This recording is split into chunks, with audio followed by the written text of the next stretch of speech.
Hey you guys, welcome or welcome back to Our Awaken. Today we are going to be talking about attachment styles, and not in like a boring textbooky way. I want to help you understand why you show up the way that you do in relationships, where it stems from, and how it affects you in your everyday life, but also in your interactions in your relationships. And most importantly, how to transform those patterns instead of being controlled by them. And this isn't about labeling yourself, because y'all, I've seen some things where like people will have in their bios, I'm an avoidant or I'm anxious attachment, and I just be looking at it like, do you know that you're like making yourself bait to toxic people because they will use that against you to manipulate you? So please stop making it your personality, especially publicly. It's not about labeling yourself, but it's strictly about self-awareness, healing, and stepping into the most secure version of yourself. So for one, what creates your attachment style? Let's start at the root. Your attachment style is shaped by the environment that you grew up in. So it's not your fault, but it's just how things are. So I need you to really understand that it is not your fault and it is not your personality flaw. It can be developed based on several things, like how your caregivers responded to your needs, whether you felt safe expressing your emotions, or whether love felt consistent or unpredictable, or when you had to self-soothe too early in your life, or whether you learned that you had to work for love or that you were able to relax into it. But I just want you to understand that your adult relationships are not random at all. They are almost like the extension of the emotional blueprint that you formed before you were even able to speak, or just even in your developmental years. But first, let's discuss how it affects you on a personal level. Your attachment style doesn't just only show up in romance, it also shows up in how you are emotionally available with yourself, how you handle stress, how you respond to conflict, how you interpret silence, how you connect or how do you disconnect, what do you fear losing, or even just how do you talk to yourself internally. Oftentimes, your attachment style shapes your self-worth, your boundaries, or even how you think love is supposed to feel. Emphasis on supposed to feel. So now let's briefly discuss how does it show up in your relationship dynamics. So before we get into it, there are 4 attachment styles. You have anxious attachment style, you have dismissive avoidant attachment style, you have fearful avoidant attachment style, and then you have secure attachment style. So now let's briefly go into each one. So for one, you have the anxious attachment style. Anxious attachment often shows up as overthinking, or worrying about when will someone leave, or misreading distance as rejection, or feeling safest when you are independent. Basically, you have this level of like hyper independence where you don't feel safe or comfortable depending on other people, whether it's because you've been let down or because people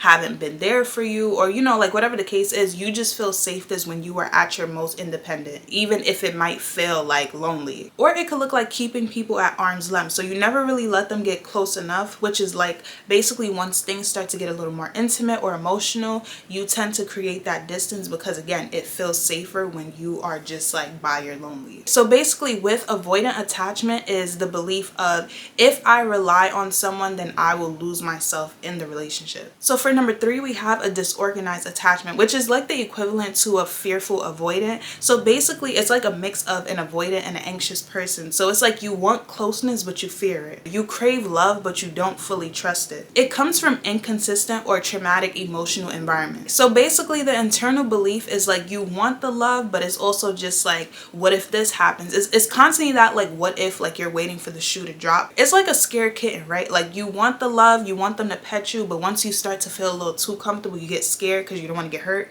so then you run away. So it's like that constant hot and cold, like one second you want it, another second it feels like it's too much. And finally we have secure attachment. So one of the biggest misconceptions with secure attachment is that you are perfect. And secure attachment is not perfect, it just means that you're able to regulate yourself. So you might have like all these feelings of like, you might feel anxious at one moment, you might feel avoidant in another, but you're able to be like self-aware enough to recognize that in the moment, to then regulate yourself, to say like, okay, I'm thinking this, but let me bring myself back and ground myself and operate from a space of like not really like pulling myself on these extreme ends, but just being grounded within yourself. So basically it looks like emotional honesty, which is having that emotional availability with yourself in order to recognize the feelings that you're feeling and know how to like support yourself in the moment. Also, it looks like returning back to the connection after conflict. So you're not just like running after things happen, like you're able to regulate yourself, gain perspective, but also you're willing to hear out the other person and really develop that sense of, okay, let's talk it out.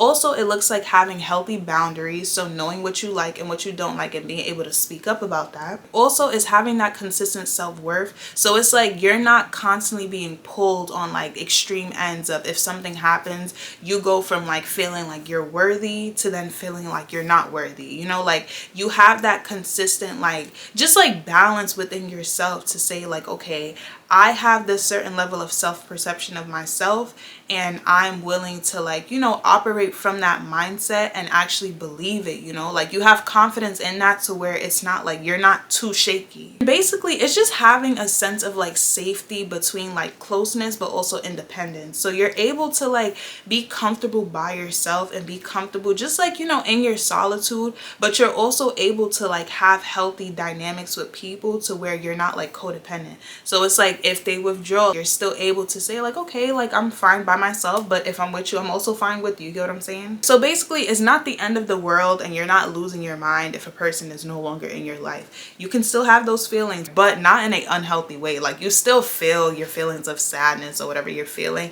but you're still able to feel like, you know what, life is still going and I still have to show up for myself. So now we're going to be discussing the hidden gifts within your shadow and how you can reframe your mind from the weakness to actually seeing it as a strength to, you know, balance yourself out basically. This part is really important because each attachment style, even if it may sound like, damn, like I don't want to be in this attachment style, every attachment style has a gift hidden within the shadow. Your patterns are not punishments. They are simply survival strategies that worked for you before you understood them. But when you realize that it is no longer working for you, that's when you want to change it. But let's understand each of the gifts first. So the gift of the anxious is like you are emotionally intelligent, and maybe not emotionally intelligent, but like you're emotionally available, like you're intuitive, you feel your feelings and you're able to acknowledge what you're feeling. You're deeply attuned and you feel connections intensely, and I think that's a gift. Like as an empath, I used to think that was a curse, but I actually love that I feel so deeply.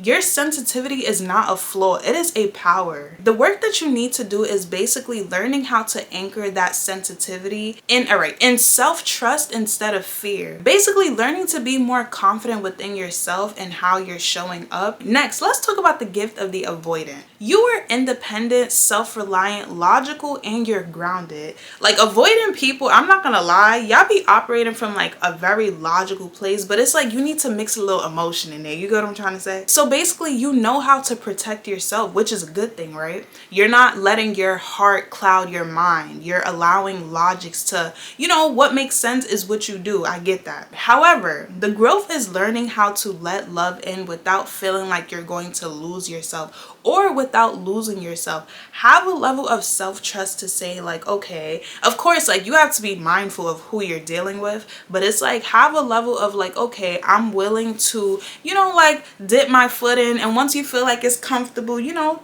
put your foot in, put your leg in, your thigh in. Once that feels a little comfortable, still keep going in, but still have a level of trust within yourself to know if I see something that I'm not supposed to be seeing, then I can walk away. You get what I'm saying? You don't have to be so fearful that the water is going to swallow you. Like, understand that you are very well capable of walking back out of the water when you feel like you have to. But if you want to, you know, a little soak in a little hot tub and feel a little comfortable, enjoy the vibes, then enjoy the vibes. You get what I'm trying to say? But don't be scared of the water, because sometimes, all the times, water is very healing. Water is very healing. Become one with the water, dance with the water, but don't let the water consume you, and don't be scared that the water is going to consume you, because when you are scared, that's how things go wrong. Next, let's discuss the disorganized attachment, aka the fearful avoidant attachment. So you're adaptive, you're perceptive, and you're strong, and you most likely survived emotional contradictions that most people would struggle to even like deal with. If you think about it, you have like the superpower, right? Because you're like an avoidant, but you're also a mix of anxious.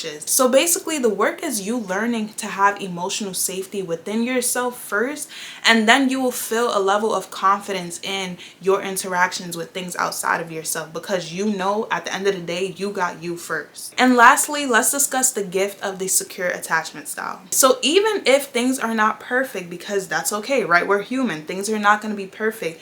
You often communicate well, you clearly state your boundaries, you tend to regulate really well, even even if, you know, you have your moments, you clearly communicate, and also you hold your boundaries with grace, so you don't allow yourself to feel guilty about it. And even if you do for a split second, you validate yourself and you tell yourself like, no, this is what I feel and this is what I feel. You get what I'm saying? I said what I said. Your gift is ultimately stability and truly the ability to model emotional safety for others. So now finally, we're going to discuss how to move towards attachment styles. So basically practical tips. And just to give a quick disclaimer, I want to talk about each individual attachment style in its own separate video. I just feel like with this video, I wanted to give like a general, you know, discussing everything just to highlight it. And then in my upcoming videos, I'm going to go and dissect each one, and we're going to really get down to the nitty-gritty of just everything. But now we're just going to briefly go over practical tips that each group can consider to basically work towards a secure attachment style. So now let's get into it. So for anxious attachments, learn to self-soothe before seeking outside validation or reassurance. And basically what this looks like is, before communicating, regulate yourself first so that you know that you're not like operating on an extreme end, or your mind is not like completely left before you challenge your off the wall thinking. So, you know, ground yourself back and really ask yourself, is what I'm thinking what I actually am experiencing or feeling? Lower your dependence on external validation. Practice expressing your needs calmly. But most importantly, build a life that you feel secure in even when you're alone. Next, for avoidant attachment, practice letting people in slowly. You don't have to do it so fast, but just, you know, take your time, but still allow them the space to enter your life. All right, learn to communicate your discomfort without withdrawing. You don't have to go ghost. You don't have to give people the silent treatment. Like, actually learn how to use your words to express your needs, even if that means, hey, I need space. But that's better than just ghosting people, because that's just that wrong. Also, learn how to give people the space to care for you in small ways. Even if you don't want them to play a major role in your life, allow them to show you that they care, because you deserve that as well. You get what I'm saying? Like, you don't have to be so hyper independent. Like, allow people to show up for you in your life and actually build that trust so that you can understand that you don't have to be so independent. Also, sit with your emotions instead of just like shutting them out or like pretending that they don't exist, because it's doing you more harm than it is actually helping you. And lastly, understand that intimacy does not mean that you are going to lose yourself or lose your freedom at that. Like, you can still have functioning relationships while still maintaining your independence. Next, for the disorganized attachment, aka the fearful avoidant attachment, start with developing a sense of self-safety within yourself. So that way, like I said, when you have that level of trust within yourself and just like that safe space with yourself, you will trust yourself in how you operate with people, because you will trust yourself to know that, okay, when the time comes and I need to separate, I will know how to protect myself in that given moment. Also, learn how to strengthen and regulate your nervous system, and learn how to identify your triggers without like blaming yourself or making yourself feel guilty for, you know, whatever you're feeling. So that can look like practicing stable routines or just having consistent habits. So basically, you have a level of I know what to expect. And also, seek relationships with secure, grounded people. And I feel like this is just for everyone. Your goal should ultimately be to be in a relationship with a person who is working towards or is already at secure attachment. We're all not perfect. Even people who are in secure attachments have their moments where it's just like, okay, I might be feeling a little anxious, but I'm self-aware enough to ground myself. That's the most important thing, is self-awareness, which is what I'm trying to teach. Some of those things could look like therapy, journaling, shadow work, really getting in tune with your dark side and your light side, because we all have it. But the goal is to understand your dark side, understand your light side, and merge the two and have control of it, and understand that you are not like a problem. And when I say dark side, I just feel like I need to make the disclaimer. I'm not talking about you got like a crazy dark side and you into dark things. I'm talking about like, if I'm a person where I might have my little anxious moments, I might have my dismissive moments, I might have a little ego, you get what I'm saying? But I know how to control it. That's what I mean when I say like being in control of your shadow side, but getting to know your shadow side. Also, for everyone, is regulating your nervous system, because ultimately like your nervous system holds like patterns, right? So like what it is familiar with is usually what it will gravitate towards until you build like a healthy, regulated sense of like expectation for it. And that takes time, right? So you have to be patient with yourself. Next, and this is really important, is learning to pause before you react. Sometimes you might have interpreted something a different way. You might have heard something differently. Your traumas might have triggered you to feel a certain way, and you may project that onto a person. And we don't want to project, y'all. It's good to be self-aware to know when something has triggered you, and you can explain that to a person, right? But the main goal is to just not project onto people. Have your self-awareness, but like really like regulate yourself and approach things in a calm manner before you like come and you just going crazy. That will instantly make a person not want to engage with you. So it's just like, y'all, regulate yourselves, okay? And also accountability. Be honest with your patterns. Get self-aware enough with yourself to really know your light side and to know your shadow side, the parts of yourself that you need to work on, the parts of yourself that's a little toxic. You get what I'm saying? Learn that about yourself so that you know that about yourself before people point it out to you. And sometimes people will point it out to you, but again, it's about being accountable, right? Where you can correct yourself, be open to that, and don't be so like egotistical to feel like, oh, I'm just this perfect person. Like, nah, we all have things we need to work on. So it's like, pick your chin up and work on it. But again, be honest with yourself. Don't guilt yourself. Don't make yourself feel like shameful or whatever. Like, we are not always dealt the cards that we are handed with in life, but you make the best with your play. You get what I'm saying? And last but not least, but most importantly, choose partners that make you feel emotionally safe. For one, create that safety within yourself, but in your friendships, in your relationships, your family, your job, like just anywhere. Be around people that create a sense of emotional safety within you. You don't want to feel like you're always on guard or like you got to always protect yourself. Like, nobody wants to feel like that, because at that point you are constantly triggering your nervous system in the worst way. You want to be around people that make you feel like a sense of calm, a sense of peace. Like, you get what I'm saying? You want to not feel on edge all the time. That is what helps to also regulate your nervous system when you are interacting with people, but also create that sense of safety within yourself, so that way you know what emotional safety looks like. So then when you are interacting with people, you can then tell like, do you make me feel how I make myself feel, or do you make me feel something I don't want to feel? And then from there, that will be your best form of judgment. Of course, being honest with yourself on the type of relationship that you have with yourself. Are you healthy to yourself, or are you toxic to yourself? And if you are healthy, then congratulations. If you are toxic, let's work towards being healthy towards ourselves, because at the end of the day, you're going to always have relationships with other people, but you will always be with you 24/7. So make sure that is the best relationship that you have, and really like nurture that and live la vida loca, okay? So the final message to all of this is you are not broken, okay? If you ever feel that way, if you ever feel like, oh, something's wrong with me, because I know I had that little thought back when I was in high school. I'm like, something is not right. Like, I'm like, am I broken emotionally? But no, I was just not around people that made me feel that sense of safety. However, you know, down the line when I've interacted with certain people, I felt like, okay, like, you know, I was able to exercise those things within myself and say like, wow, I am capable. It just took for me to be around certain people, but also creating that within myself to be able to align myself with the right people. That is most important.